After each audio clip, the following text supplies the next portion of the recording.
winning Oscars.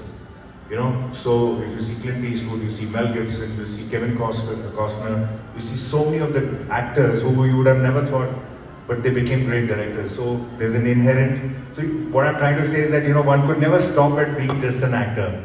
You had to kind of work on things. Now I wear another hat. I do what you do. I'm a talk show host, so I do that as well.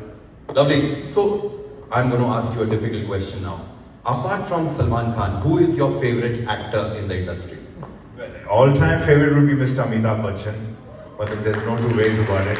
He's somebody who's inspired generations, and we've grown up watching his films. Some of my father's films, he's acted in, which are some of the greatest films Bollywood has ever seen. So yes, he's been very inspirational. Amongst the current lot, I think a lot of the actors are all very good. I mean to say, each of them have done some remarkable work. I don't want to miss out on any names, but all the actors that you see today whose movies we go to the theaters, they're all very good. There's no two ways about it. In fact, the newer lot are far more, I would say, this professional and focused, and for that matter, they've come a little more prepared. Like, I think actors from my generation learned on the way, kind of. By the time we realized that we are acting reasonably well, we were maybe 10, 15 films down, maybe with a good film. But if you see, I think from Hrithik onwards, I think the whole thing about being prepared and coming in the industry, honed with all your skills, that's where, whether it was looking good, physically, dancing, acting, craft, I think he started that trend. And then that has continued with some great actors following after that. Yes. If you had to describe your journey in Bollywood in 3 words, what would those be?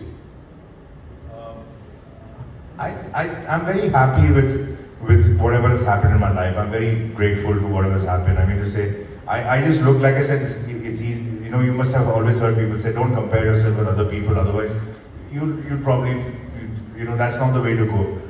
I survived 30 years in the industry. My debut was in 1996.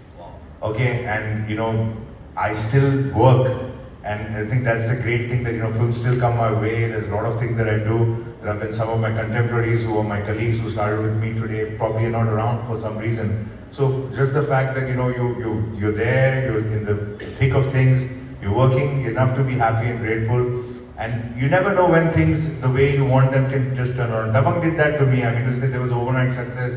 It may have come as a producer, but in life, what do you want? You want recognition, you want name, fame, and adulation, and if it comes from whichever field, you're going to accept it. So maybe it was destined to me as a filmmaker, and I got that. So